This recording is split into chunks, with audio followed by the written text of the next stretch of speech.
बनायो घरमा भात पकाउने बेलामा भाडा चाहिँ मैले माझ्नु पर्ने। को मरो फेरि यति बेला? ए गर्लफ्रेन्डको आएको रहेछ। हेलो कान्छी। ए कान्छी म अफिसमा फाइलहरू यसो पुस्दै बसिरहेको छु कान्छी। भोलि भेट्नु पर्ने। ए कान्छी मैले फिक्स गर्छु नि ल, यहाँ म बिना कम्पनीमा मान्छेहरूले काम गर्न सक्छ कि सक्दैन म यहाँ कामदारसँग कुरा गर्छु। अनि कान्छी म तिमीलाई डिसिजन दिन्छु नि ल। चुतिया साथीलाई फोन गर्नु पर्यो। हेलो ह्यान्डसम साथी, सुन न भोलि मेरो माइजू बिरामी हुँदो रहेछ तल, नगइ नहुनेछ।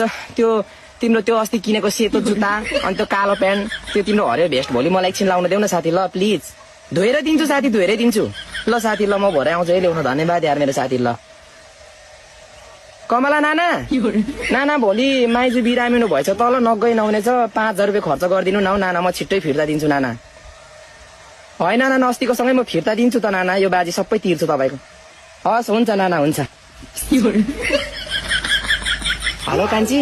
ए कान्छी अफिसमा यहाँ कुरा मिलिसक्यो कि म भोलि कान्छी भेट्न आउँछु, बिहानै आउँछु। अनि कान्छी म भोलि लोकल बसमा आउँछु ल, मेरो कार हल्का बिग्रेको छ अनि म त्यो भिडभाडमा गाडी कुदाउनु पनि सक्दिनँ, भर्खर किनेको कार फेरि। हुन्छ कान्छी ल भोलि भेटौँ कान्छी ल।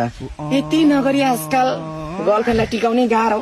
कार छ आइफोन छ भनेन भने त अहिले कति बेला ब्रेकअप हुन्छ थाहै हुँदैन।